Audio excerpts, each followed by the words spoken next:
From the moment we are born to our final days, our need for help is constant. But the men and women who provide us with this help know they can't do it alone. We know we help best when we band together and keep an eye out for each other. Life doesn't give you any warning. 1 minute calm, the next minute complete chaos. It's hard to put your trust into anything, including the floor coming out from underneath me. But I can't go into a burning building thinking that I'm never going to come out. You know what gives me faith? Is knowing that somebody has my back. We have to have each other's back, period. So when a steel worker, a healthcare worker, or a nurse loses their job, that matters to me. I see all stages of life in my work. An individual is born, grows up, gets old. But today, cuts to healthcare are making it harder and harder for me to do my job and for my patients to receive the quality care they deserve.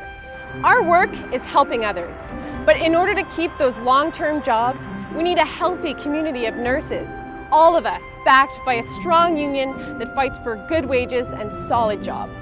That's the work of every union in Ontario, including the men and women who work here to keep our lights on. Unity, solidarity, call it what you will, but that's the only way we've ever won any rights in this country. We produce raw electrical energy, power for our homes, our schools, our hospitals. Energy is our product, and it is what keeps Ontario moving.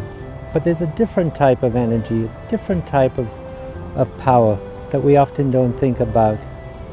It is the power created by people who work in education, in our hospitals, in our businesses, in our public services, you name it. Without our collective work, this province would come to a grinding halt. We harness that power through our unions. One union's success is another union's success. We're in this together. It's scary when the government is bent on demonizing teachers and gutting collective agreements. This puts kids' education and our own job security at risk.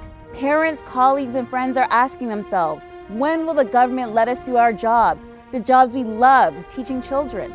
Not until we fight back, and that's something we have to do together. Caring for people who are nearing the end of their lives is an important job. But if seniors' care is offloaded to for-profit centres, living with dignity and receiving good care is not possible for everyone. Our senior citizens, these are people with a whole lot of life behind them. They have been through a lot and they have seen a lot.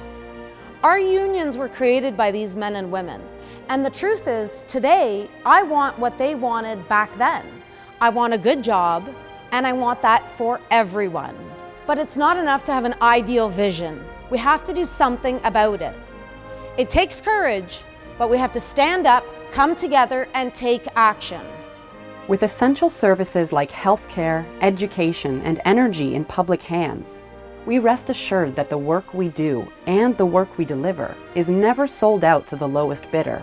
We are uncomfortably close to losing control of our publicly owned services to profit-making businesses. With Service Ontario, for example, even the protection of our own identities is at risk. The only way to keep your services and your identity safe is to stand up and fight. And when we do this, we stand up for every single person in this country. It's about making life better for all of us. We can only be confident in our work and in the quality of the services we deliver when we're together. More than ever before, that support must reach further, extend across the country beyond union lines. It's time to be there for all our sisters and brothers. The government isn't protecting us. Who will? We will. All of us. Every union.